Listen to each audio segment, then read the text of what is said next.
My name is Tiffany Robertson. I'm 32 years old, and if you asked anyone who has ever worked with me, they'd tell you I'm the kind of woman who triple checks every lock labels, every cable, and treats every classified device like a sleeping dragon. It's not paranoia, it's protocol. When you spend your career inside secured facilities under federal oversight, you don't get to be casual about anything. And until recently, I believed that discipline in my work life could balance out the chaos in my personal life. I was wrong. Very wrong.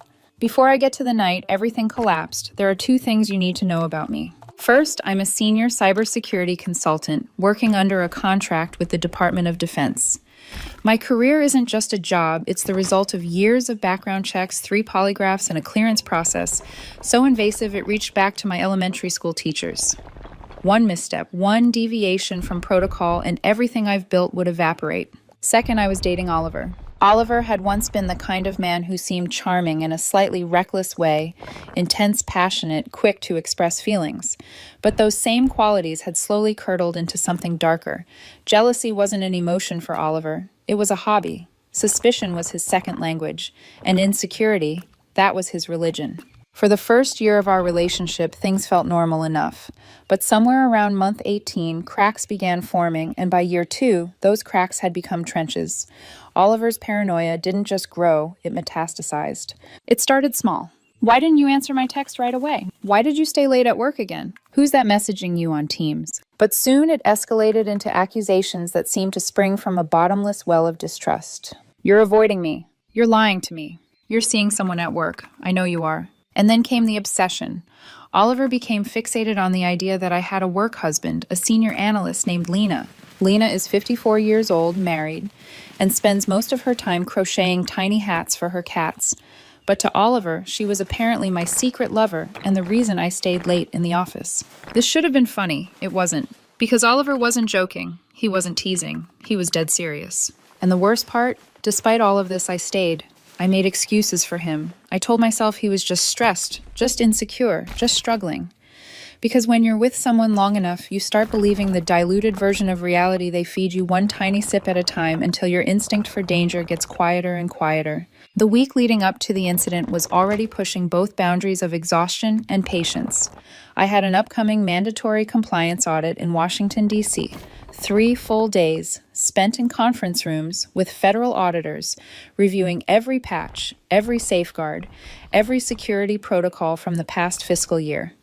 It's the kind of obligation you can't miss without jeopardizing your job and your clearance. But to Oliver, it was nothing more than an elaborate excuse to cheat on him. The night before the flight, I was packing. It was already late, nearly 10:30 p.m., and I was folding shirts with that mechanical, exhausted precision that comes from working 60-hour weeks. Oliver stood at the bedroom doorway holding a half-empty wine bottle by the neck, his expression sour with resentment. "You're really going," he said. It wasn't a question. "Oliver, we've talked about this 3 times already. I have to go. It's non-negotiable." "Right," he sneered. "Non-negotiable. For your precious job. I don't know what you're trying to get out of this conversation. I've explained everything calmly every time." "You're not going for work," he shot back. "You're going to see her. Her, that woman with the curly hair. The one from HR in the Virginia office." I blinked. Lena. The woman who brings cookies to every virtual meeting. "Don't joke. I know how these work trips go." He stepped inside the room, slamming my suitcase shut with his foot. "You go to a hotel bar. You take off your necklace. You pretend you're single." I exhaled slowly through my nose. I'd learned long ago that raising my voice only fueled his fire. "This is ridiculous, Oliver. And I'm not doing this tonight. I have to wake up at 4:30. His grip tightened on the wine bottle. "If you walk out that door tomorrow..." His voice dropped into a hoarse whisper, the kind that always made my stomach clench. "We're done. Don't bother coming back." I'd heard that threat before. It had lost its power months ago, replaced by a quiet, numb sadness. "I'm sleeping in the guest room," I said. "We'll talk when I'm back." I grabbed my pillow and left the room, ignoring the sound of glass breaking behind me. I locked the guest room door and set my alarm. I had no idea that Oliver wasn't just spiraling, he was planning. My eyes opened at 4:25 a.m., 5 minutes before the alarm. The house was silent. Too silent. A heavy, unnatural stillness hung in the air. I stepped into the hallway, expecting to see evidence of Oliver's rage, broken frames, spilled wine. Maybe more shattered glass. Instead, everything was pristine. The quiet was almost unnerving. The master bedroom door was slightly ajar. The bathroom light glowed. My heartbeat thudded in my ears as I approached. When I stepped inside, I froze. The bathtub was full water, still slowing from its final ripple, and at the bottom, sinking like an anchor, dragging my entire future with it, was my government-issued laptop. My passport floated nearby, warped and waterlogged. My secure token bobbed on the surface like a grotesque cherry on top of a disaster sundae. For a moment, my brain refused to understand. It looked almost artistic. Then the horror crystallized. This was no accident. This was intentional. This was malicious. And in a normal relationship, a woman might have screamed. She might have shaken her boyfriend awake, demanded answers. But I didn't scream. I didn't cry. I didn't even swear. Instead, everything inside me went cold. Every instinct trained through years of classified work activated. Rule number 1, do not disturb evidence. I pulled out my cell phone. I photographed everything. The waterline, the submerged laptop, the untouched bathroom floor, the angle from the doorway. Then I walked out. I checked the guest room. Oliver was curled beneath the duvet, fast asleep, looking peaceful, innocent, almost childlike. He had switched rooms with me in the night because he wanted me to find it. He wanted the drama, the chaos, the attention, and he wanted control. I walked downstairs, put on my shoes, and stepped outside into the cold morning air. The sun wasn't even up yet, but I felt more awake than I had in months. I sat in the car and locked the doors. Then I called the one person who could verify every instinct I had, my facility security officer. FSO Carter, he answered. It's Robertson, I said, my voice disturbingly calm. I have a code red situation asset tag 377A, malicious destruction, potential security compromise. The perpetrator is a civilian in my residence. There was a long, chilling pause. Do not touch the device. Call the police. File the report immediately. Your clearance is suspended pending investigation. You're grounded from travel. I understand. My career was frozen. The trip was gone. And then I dialed 911. 10 minutes later, when the police arrived, Oliver stumbled into the hallway, rubbing his eyes, only to freeze the moment he saw the officers and the look on my face. And for the first time in 2 years, he looked genuinely afraid. The older of the two officers stepped forward first, adjusting his belt with a bored, almost routine motion. It was the kind of posture you'd expect from someone about to break up a petty argument, not walk into a federal crime scene. Ma'am, he said, we're going to need you to explain what's going on. Your call mentioned property damage. I kept my voice even, steady, almost clinical. It's not standard property damage. The device in question belongs to the Department of Defense. A government laptop was intentionally submerged in a bathtub along with my passport and authentication token. The younger officer blinked, suddenly alert. Government issued. Yes, with classified access. That was all it took. The older officer's entire demeanor shifted like a curtain dropping. No more casual stance, no more bored expression. Just sharp, immediate focus. Show us, he said. We walked together through the silent hallway, our footsteps unnervingly loud in the early morning stillness. Oliver hovered behind them, barefoot, in a wrinkled t-shirt and pajama pants, his palms opening and closing nervously. Baby, tell them it's not a big deal, he whispered harshly. It's just a laptop. I was trying to stop you from leaving. But I said nothing. Silence was no longer avoidance, it was evidence. When we reached the bathroom, the officers froze. The water had settled completely. The laptop sat at the bottom like a corpse. The passport swelled in pulpy layers. The token floated aimlessly. The older officer muttered something under his breath. Jesus Christ. He lifted his radio. Dispatch, we need a supervisor and a forensic photographer at this location. Potential federal offense. Oliver's expression cracked instantly. What? No. This is ridiculous. It's just water. She's lying. She's making this into something it isn't. The younger officer turned to him, all patience gone. Sir, please step back. Right now. I was making a point, Oliver snapped. You don't understand. She was going to leave and cheat on me like she always does. That was enough. Sir, the officer said, I need you to keep your hands where I can see them. I watched the scene play out with a strange detachment. I wasn't angry. I wasn't relieved. It was something deeper, hollower, like watching the consequences of someone else's life. Ma'am, the older officer said to me, did you move anything in this room? Touch the water. Touch the device. No, I followed preservation of evidence procedures. He looked at me with the first glimmer of respect. Good. That helps. Oliver stared at me, eyes wide, almost betrayed. You called the cops on me. I met his stare without flinching. No, Oliver. I reported a federal crime. There's a difference. He was still processing the weight of that sentence when the officer spoke. Sir, turn around and place your hands behind your back. What? No. No. You can't arrest me. I live here. This is a domestic dispute. This is destruction of government property, the officer said. A felony. And you just admitted intent in front of 2 officers. Oliver stepped backward as if the words physically shoved him. No, stop. Tiffany, tell them something. Tell them I didn't mean it. I didn't move. I didn't defend him. I didn't soften. The officer took his wrist, turning him firmly but not cruelly. The metallic click of the handcuffs echoed off the tiles. You're hurting me, Oliver shrieked. Why are you hurting me? Nobody's hurting you, the officer said. But you are under arrest. They led him out of the bathroom, down the hall, and toward the stairs. His voice pitched higher with every step. Tiffany. Please, you can't let them take me. You're overreacting. This is insane. His words bounced off me, sliding away without impact. For the first time in years, his emotions were not my responsibility. When the front door shut behind him, the house fell silent again this time in a way that felt different. Not heavy, not suffocating. Clean. The younger officer stayed behind to take my statement. His notebook was open, pen poised. Walk me through exactly what happened. I explained everything chronologically, concisely, factually. I told him about the laptop, the trip, the argument, the threat, the bathtub. He didn't interrupt, he didn't judge, he just wrote. When I finished, he slid his pen behind his ear. Ma'am, I have to say most people in this situation panic. You handled this like someone who's been trained. I've been trained, I said simply. Right, he cleared his throat. We'll need to take the laptop and other items once the forensic tech documents the scene. After that, you'll need to come to the station to finalize your report. Of course. He hesitated, then added quietly, You did the right thing. But as he left, I wasn't sure I believed him. The next 6 hours blurred into bureaucratic chaos. At the station, I gave another statement. I watched them catalog the evidence, my destroyed laptop sealed in a static bag, my passport sopping wet inside a clear container. Someone photographed every angle of every item. By the time I got home, the sun was high and my stomach was hollow. My phone buzzed repeatedly. My boss HR, my FSO.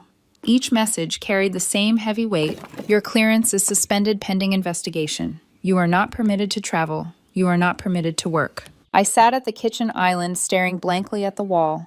Everything I'd built, every sleepless night, every test, every evaluation hung in limbo because of Oliver's insecurities. No, not insecurities. His choices. I couldn't sit in that house with his things poisoning every room.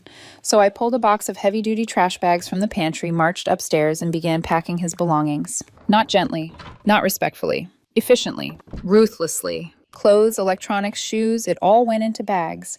I didn't fold anything. I didn't separate valuables. I simply scooped his life into plastic and tied it shut. When I reached his nightstand, I pulled the drawer out and dumped everything onto the floor. Lotion bottles, ticket stubs, receipts, and then a thud. His tablet slid across the carpet. My stomach tightened. I shouldn't look. This wasn't mine. This was crossing a line. But then I remembered his voice, shrill, panicked, furious. You were going to cheat on me. I had to do something. I picked up the tablet. It was unlocked. A message thread blinked at the top of the screen. The contact name Marissa. His ex. My pulse stilled, not fast, not slow, just still. I tapped the thread. The messages flooded the screen. Marissa, 10:14 p.m. So you're free tomorrow night. Oliver, 10:16 p.m. Tiffany's leaving for some stupid work thing. Marissa, then come over. Oliver, no. She might cheat if she goes. I'm not letting her leave. Marissa, oh, please, you're cheating on her with me right now. Oliver, it's different. She deserves to be punished. The room tilted. The last 6 months snapped into sharp, horrifying clarity. Every accusation, every tantrum, every paranoid claim, projection, all of it. I took screenshots, every message, every timestamp, every confession. Then I forwarded them to my phone. At that exact moment, the tablet chimed. A message from Oliver's mother. Oliver, the jail just called. Bail is $25,000. What happened? Call me immediately. I stared at the message. Then, without hesitation, I replied with a single image, a screenshot of Oliver admitting his plan to sabotage me. Below it, I typed, he's in jail because he committed a felony. His belongings will be on the curb in 30 minutes. Do not contact me again. I tossed the tablet into a trash bag and tied it shut. And as I dragged the first bag toward the stairs, I realized something. This wasn't the aftermath. This was only the beginning. It was nearly 5 p.m. by the time I finished dragging the last trash bag of Oliver's belongings to the entryway. The house was quiet again, not the suffocating kind of quiet from the morning, but a hollow transitional silence, like the pause between storms. I was setting a stack of flattened cardboard boxes by the door when my phone buzzed violently on the counter. The screen lit up with a notification that made my stomach go cold, not anxious, not afraid, just cold. Inmate call, County Correctional Facility. For 3 long seconds, I stared at the screen. It was strange how unremarkable the moment felt. No dread, no panic, just inevitability. I pressed accept. A beep. Then Oliver's voice, small and shaky, filtered through a layer of static. Tiffany, oh, thank God. Tiffany, please, please don't hang up. His voice was raw, not dramatic, not performative, real. I had heard him cry before in arguments, but those tears were always tactical tools. These tears, they were fear. Oliver, I said flatly. There was a choked sound like he was swallowing sobs. Tiffany, I'm terrified. You don't understand what it's like in here. It's cold, and people are yelling, and they won't tell me anything. Baby, please. I need you.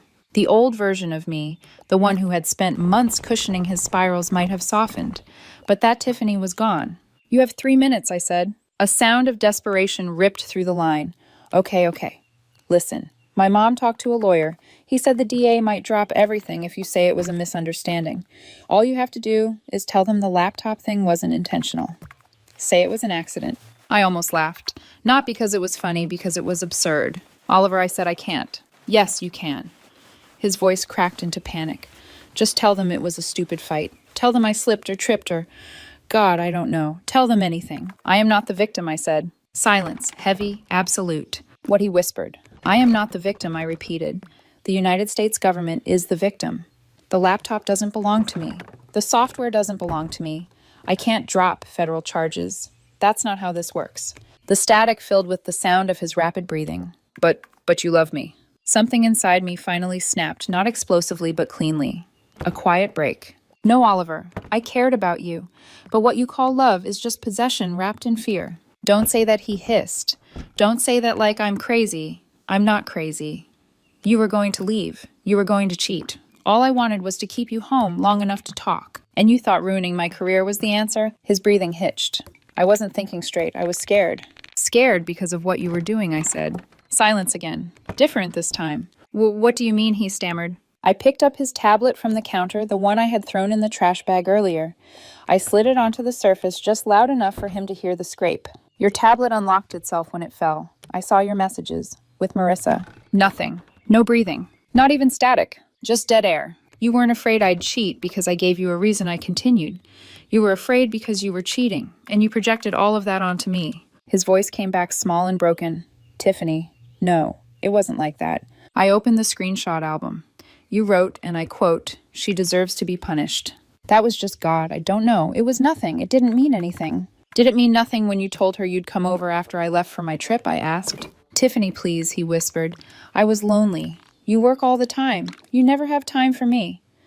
You practically pushed me into it. There it was. The sentence, narcissists cradle like a comfort blanket. You made me do it. I leaned back in my chair. I didn't push you into anything, Oliver. You made your choices. All of them. You're being cruel, he choked. You're punishing me. No, I said calmly. I'm acknowledging reality. You destroyed federal property. You sabotaged my career. You cheated on me. You lied for months and then punished me for your own guilt. I did it because I love you, he whispered. And that was the moment I knew with final certainty that nothing could have changed the outcome. Love doesn't look like destruction, I said. It doesn't look like control. And it sure as hell doesn't look like a bathtub full of submerged classified equipment. He sucked in a trembling breath. Tiffany, please. If I get a felony, if this sticks, I'll lose everything. My license, my job, my future. You can save me. You can. Just tell them I didn't mean it. I'm hanging up now, I said. His scream ripped through the speakers. Tiffany. Wait, but I didn't. I pressed end call. The kitchen fell completely silent. I could hear only the soft hum of the refrigerator and my own steady breathing. It was done. But that didn't mean the fallout was over. The next morning, the investigation began. I arrived at my company's security office at 8 a.m. sharp. I walked through metal detectors, badge scanners, and a small army of compliance personnel who knew exactly who I was and exactly why I was there. My FSO met me at the entrance. "Robertson," he said, nodding. "Let's get this started." The interview lasted 3 hours. They reviewed the police report. They photographed every angle of the destroyed laptop. They examined my phone logs, emails, timestamps. They asked for a written statement, then a verbal one, then clarification on specific technical details. At the end, the head investigator, a woman with a severe bun and sharper eyes, leaned back and closed the folder. "Well," she said, "your response was textbook. If anything, this case highlights your composure under pressure." I blinked. I wasn't expecting that. "You didn't panic. You preserved evidence. You called your FSO first. You contacted law enforcement immediately. Most people in your situation would have compromised the chain of custody." My FSO nodded. "Frankly, Robertson, your adherence to protocol in the midst of a domestic meltdown is impressive." It wasn't praise, it was recognition. And recognition is rarer and far more valuable. "Your clearance will remain suspended temporarily," she continued. "But based on initial findings, there's no indication of negligence on your part. Suspended wasn't ideal, but suspended wasn't revoked. And in my world, that difference meant everything." When I got home that afternoon, the house felt lighter. Not warm, not comforting, just lighter, like the pressure had lifted an inch. Then my phone buzzed. It wasn't Oliver. It wasn't his mother. It was the county jail. "Inmate attempted to call you, but was blocked." I stared at the message. Then I blocked the number entirely. For the first time in years, I felt my lungs expand fully cleanly, without resistance. But peace is never permanent. And the consequences of Oliver's choices were only starting to unfold. The following week unfolded with a strange, disorienting rhythm, a mixture of sterile government interviews, long silences in my empty home, and the persistent thrum of a life I no longer recognized. Every morning, I woke up expecting to feel fear or sadness or even anger. But none of those came. Instead, I felt something else entirely, detachment, like my emotions had gone offline for maintenance. Every day at 9 a.m., I received another email from my company's security division. Request upload additional documentation. Request confirm timestamp accuracy. Request submit itemized list of assets and residence. Every request was clinical, precise, demanding. There was no warmth or sympathy, just procedure. And in a strange way, I preferred it that way. Procedure made sense. Protocols made sense. People, less so. On Wednesday, I met again with the lead investigator. She sat across from me in a glass-walled office that felt more like a quarantine chamber than a conference room. "Tiffany," she began, folding her hands atop a stack of reports. "We've completed the preliminary forensic analysis." Her tone was unreadable. Not good, not bad. Neutral, the most unnerving tone in the intelligence world. "Okay," I said, keeping my hands still on my lap. "The hard drive was partially compromised by water damage," she continued, "but our team was able to confirm that no data was extracted and no tampering occurred." I let out the smallest breath. "Is that good?" "It's excellent," she said. "It means two things. One, the data remains secure. Two, you followed protocol in a way that prevented any potential breach." She slid a form across the table. "We're reinstating your clearance for continued review." Continued review. Not cleared, not safe, not stable, just suspended in a gray zone. But still not revoked. That was enough to keep my career alive. As I was leaving the building, my FSO stepped out of his office and called after me. "Robertson." I turned. He nodded toward me once curtly. "Good work." That was the closest thing to praise anyone in my field ever received. It hit harder than any apology Oliver could ever offer. That evening, as soon as I got home, I checked my mailbox. Inside was a thick stack of legal letters, court dates, case numbers, asset valuations. All cold, all formal. One envelope, however, was handwritten. The return address, Oliver's mother. For a moment, I considered throwing it straight into the trash. Curiosity won. Inside, on a trembling page of cheap notebook paper, she had written, "Tiffany, I know you are angry, and you have every right to be, but Oliver is my son. He is not a monster. Please reconsider dropping the charges. He's going to lose his license. Please think about what this will do to his future. Nancy." I read the letter twice. Then I fed it through the shredder. Not out of spite, out of clarity. Oliver had always been his mother's tragedy to manage, not mine. 2 days later, I received a call from my lawyer. "Good news first," he said. "Your eviction petition was approved. Oliver is legally barred from returning to the property or contacting you." "And the bad news?" I asked. He's taking a plea deal. Of course he was. Oliver never fought battles he couldn't twist into victories. He's pleading guilty to a lesser felony charge, still a felony, but with probation instead of time. And his license, I asked? A pause, the empathetic kind. Gone. I closed my eyes. Not triumph, not relief, just the cold solidness of consequences. Oliver had been a licensed physical therapist. He'd worked hard for it. But licensing boards don't overlook violent or destructive felonies, especially those involving malicious intent. He had been so desperate to punish me for sins he himself committed that he destroyed the one thing he had ever built for himself. And I couldn't save him. More importantly, I would not save him. The day the plea agreement became public record, my phone buzzed nonstop. Not from Oliver, he was barred. Not from his mother, also blocked. But from coworkers, supervisors, internal investigators, HR representatives. Each message had the same undertone. You were right. You handled it well. You did everything by the book. That night, to distract myself, I opened my company's internal portal, intending to check for updates regarding my clearance. Instead, I found a new notification flagged in the center of the screen. Promotion recommendation submitted.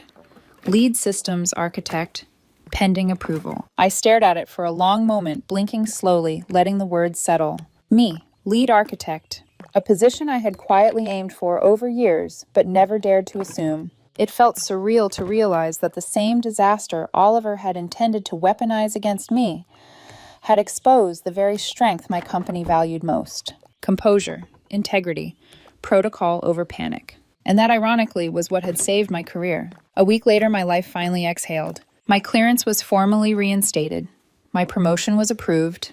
My salary increased by more than I had ever imagined. The company even issued a private commendation letter for exemplary conduct under duress. And yet, the house still felt contaminated. Not with fear anymore, not with anger, just with remnants of someone I no longer recognized. So I packed my own things, not in trash bags, but in boxes I labeled neatly, methodically, with small strips of blue painter's tape. By the end of that month, I had moved into a new apartment downtown, modern minimalist, with clean lines and soft morning light. The first night in my new place, I stood in the center of the living room barefoot, surrounded by untouched boxes. No screaming, no accusations, no shattered wine glasses, no fear of waking up to catastrophe. Just silence, a peaceful one. The kind that doesn't precede a storm, the kind that follows one. I inhaled deeply. For the first time in years, the air didn't feel like something I had to survive. But peace is often the quiet before the last ripple. Because although Oliver was gone from my home and gone from my future, he wasn't finished haunting the echoes of my past. And the final confrontation, the one I didn't expect, was still waiting. 1 year later, I had almost managed to forget what Oliver's voice sounded like. Not the words those I remembered with disturbing clarity, but the sound of him, the pitch he used when he was accusing me, the brittle shake in his voice when he was cornered, the soft, honeyed tone he weaponized whenever he needed forgiveness. All of it had faded into something distant like a badly tuned radio station I'd finally learned to turn off. My life had rebuilt itself somewhere in the space between discipline and fragility. My new apartment overlooked the city skyline. My mornings smelled like fresh coffee and clean air instead of old arguments and spilled wine. I kept my plants alive. I took long walks after work. I even started cooking again. Real cooking, not just microwaving leftovers between shifts. And I had finally stopped checking over my shoulder. I didn't expect to see him again. But life, as always, saves its most uncomfortable surprises for the moments when you feel safest. The morning I ran into Oliver, I was rushing downtown, coffee-deprived, and juggling a folder of briefing notes. I had a meeting with a federal oversight committee that afternoon, one of those nobody-breathe-wrong sort of meetings, and I wanted caffeine in my bloodstream before I had to talk to anyone with a badge. The little cafe on Grand Street had become my ritual, minimalist quiet with baristas who learned your name without ever prying. I loved it for its anonymity. When I stepped inside, the smell of roasted espresso hugged me in a way that made the whole world soften at the edges. There were 3 people in line. I joined them. And then a voice behind me said, "That's enough for me." It wasn't loud, wasn't dramatic, just a quiet, startled sound. I turned. Oliver. He looked small. That's the only word for it. His shoulders were slumped forward, not in his usual performative way, but in a defeated, deflated curve. His hair, once kept stylishly tousled, hung limp around his temples. His eyes were ringed with a tiredness that wasn't from lack of sleep, but lack of hope. He wore an oversized hoodie and faded jeans, nothing like the tailored clothes he used to preen in. For a moment, he stood frozen, his lips parted like he'd walked face first into a ghost. "Tiffany."